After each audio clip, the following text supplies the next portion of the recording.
ज्योतिर्गमय मृत्योर्मा अमृतं गमय।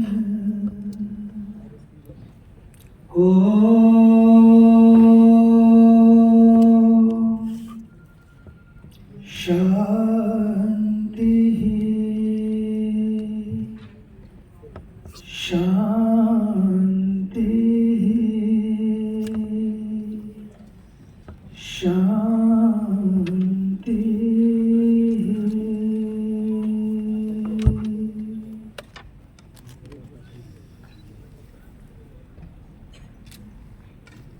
मुझे बड़ी प्रसन्नता है कि आज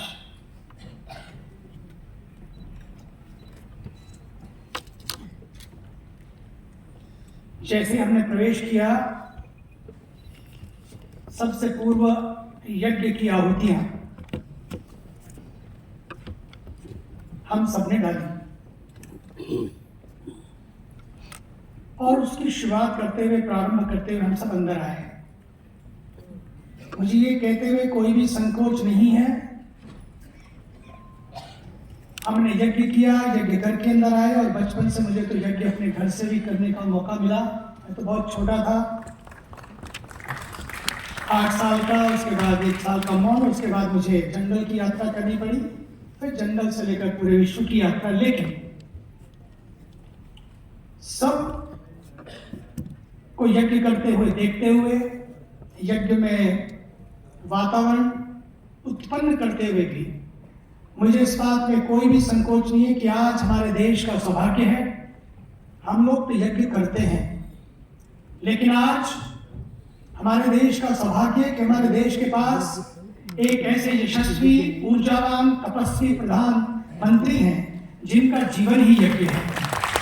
हर पल उनका जीवन यज्ञ है।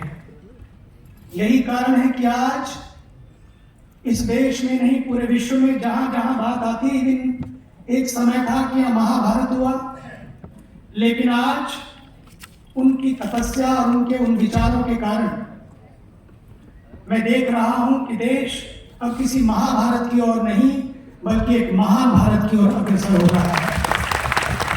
ऐसी महान भारत की संसद पूरे विश्व में, जो सबसे बड़ा लोकतंत्र है पूरे विश्व में, जो एक अपना इस समय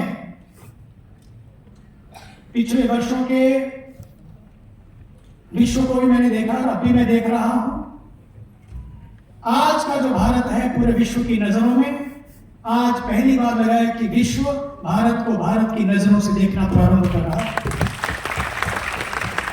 उसी भारत की सर्वमान्य संसद के एक ऐसे सरल, सहज और सौम्य, केवल लोकसभा के अध्यक्ष ही नहीं, बल्कि मुझे तो लगता है कि आज की इस वेद विज्ञान संसद के भी उसी सीट पर बैठे हैं आज आप। और इसलिए समय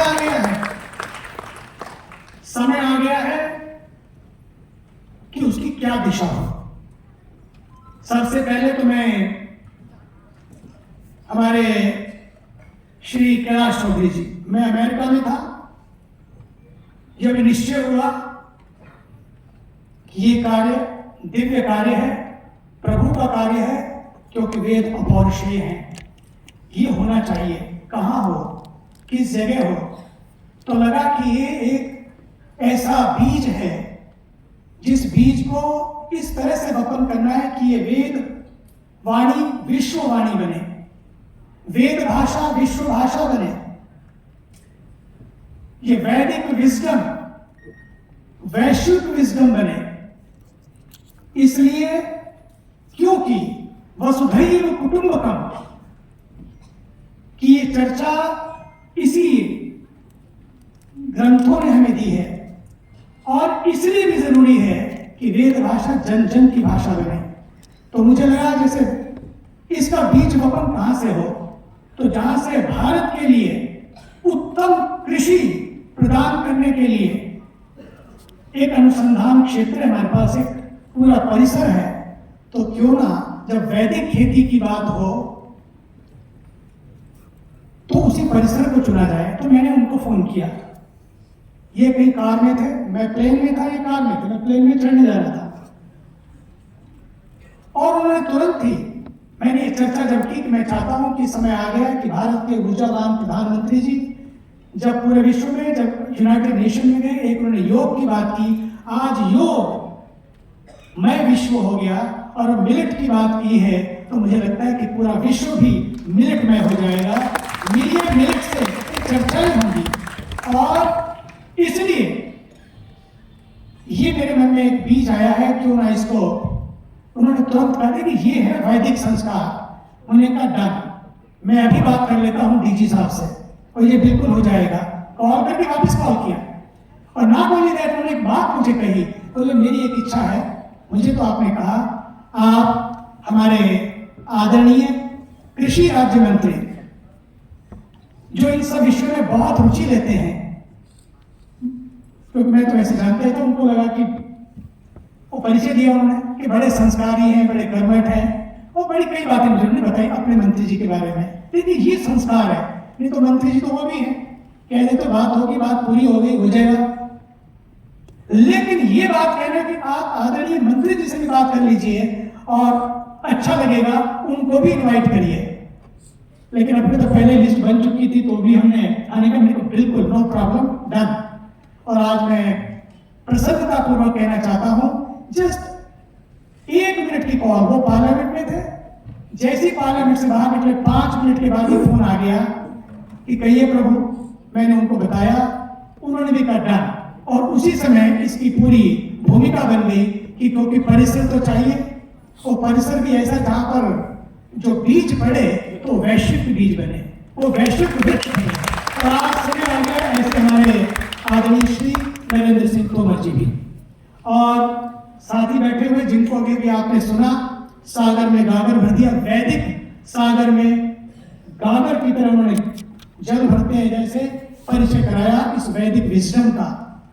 ऐसे हमारे आदरणीय डॉक्टर श्री सत्य प्रकाश जी, वैसे उनके बहुत सारे परिचय हैं, लेकिन और उन्हीं के साथ बैठे हुए हमारे आदरणीय स्वामी आर्यवेश जी, आदरणीय स्वामी प्रेमपाल जी शास्त्री, बड़े विद्वान है डॉक्टर साहब, प्रोफेसर साहब, और उन्हीं के साथ पूज्य एक ऐसे ऋषि कि जिन्होंने गुरुकुलों की परंपरा में एक अद्भुत योगदान दिया है। ऐसे हमारे परम पूज्य परम आदरणीय स्वामी परमानंद जी महाराज, और हमारे सभी संत सामने बैठे हैं, स्वामी जैन जी महाराज, मैं सबका नाम लूंगा तो लेट हो जाएगा, और सभी विद्वत्वृंद, मातृशक्ति और मेरी प्यारी बहनों और प्यारे भाइयों।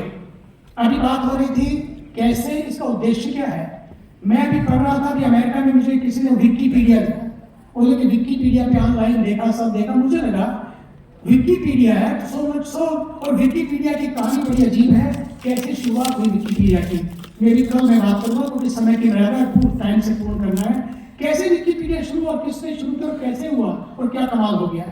क्यों नहीं ऐसा हो सकता कि विकिपीडिया की जगह वैदिक पीडिया शुरू करें।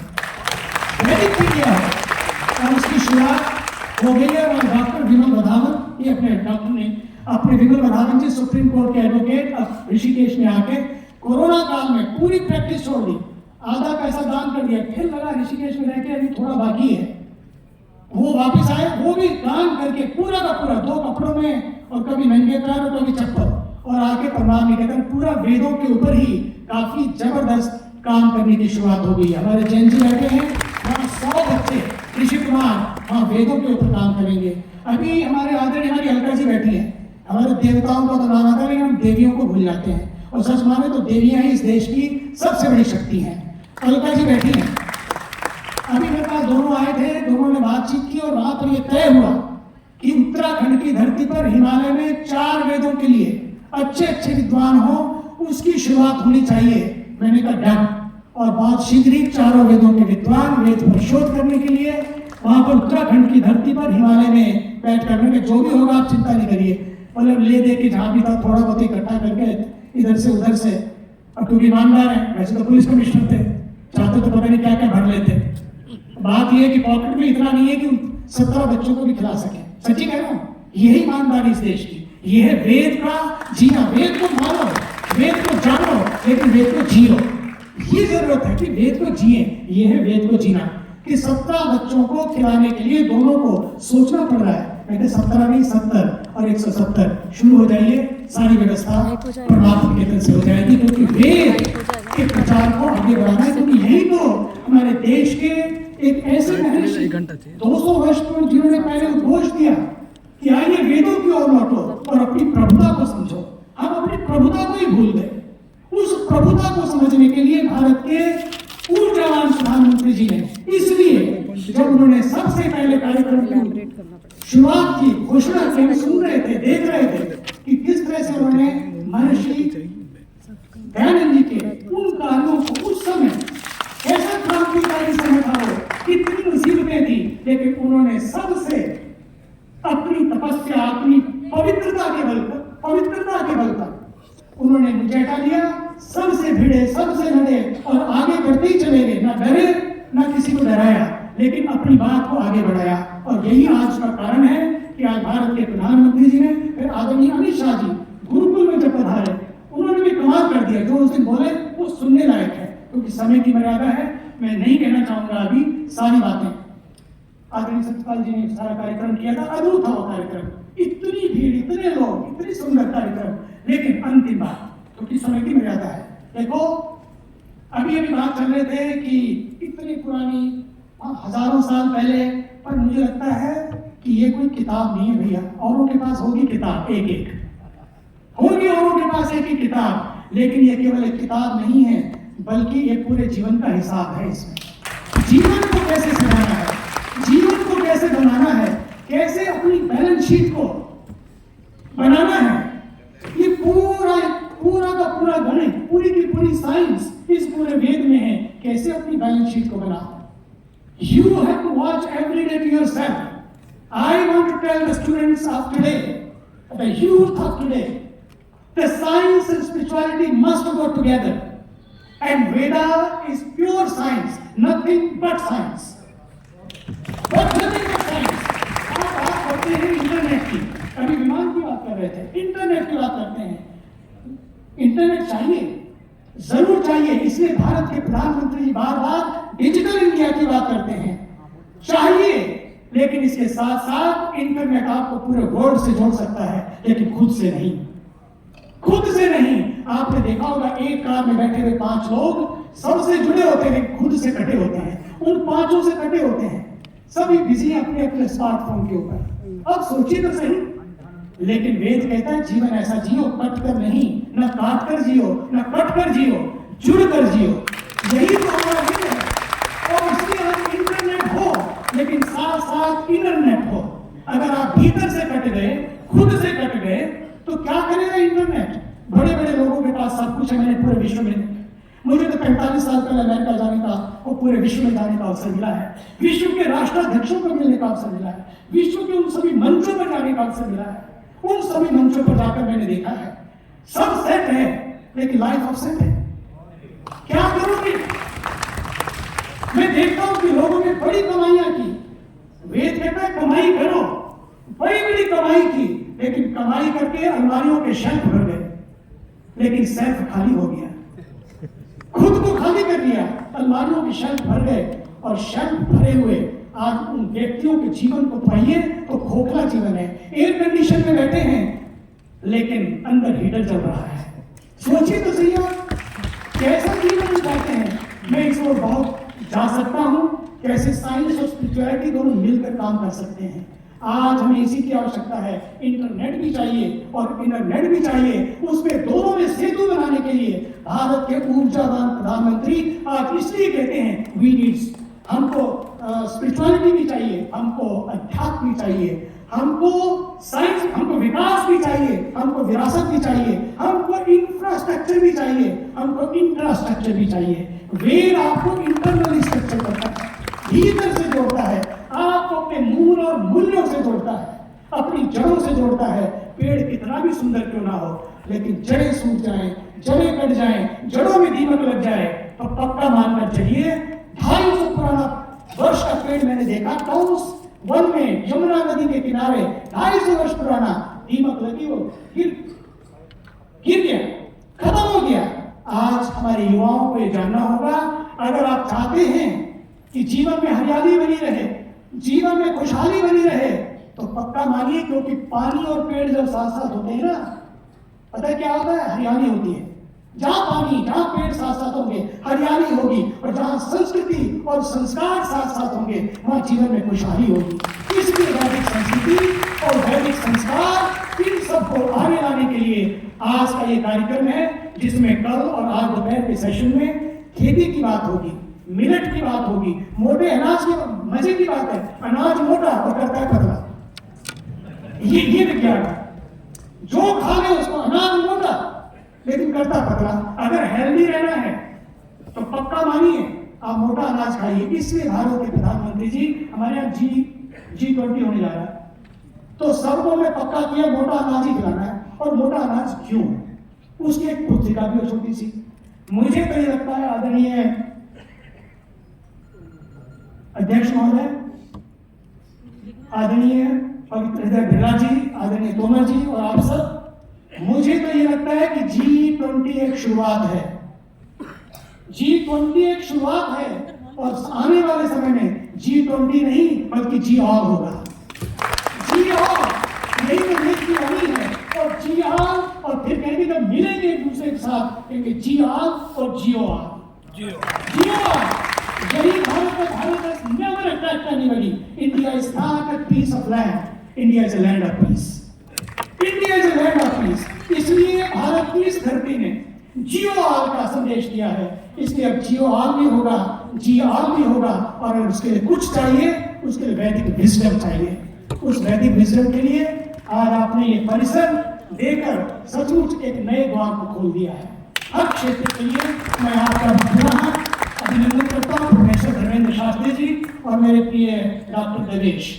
मिलकर जिस तरह से आपने अपनी इसको काम किया रात दिन, उनका और उनकी पूरी टीम का, देखो ये करता काम कोई है, नाम किसी का होता है, जलते तेल और बत्ती नाम दिए का होता है। कई बार ऐसा होता है कि हम लोग कहते हैं भैया वो दिए को जलाए रखने के लिए भारत के प्रधानमंत्री जो दिया जलाया है ना, ये उसी में तेल और बत्ती का काम करने वाले हमारे सभी महापुरुषों को पुनः उनके लिए लंबी आयु की और स्वास्थ्य की कामना करते हुए भारत माता की जय, वंदे मातरम, वंदे मातरम। महर्षि दयानंद सरस्वती की जय। पूज्य स्वामी जी महाराज का बहुत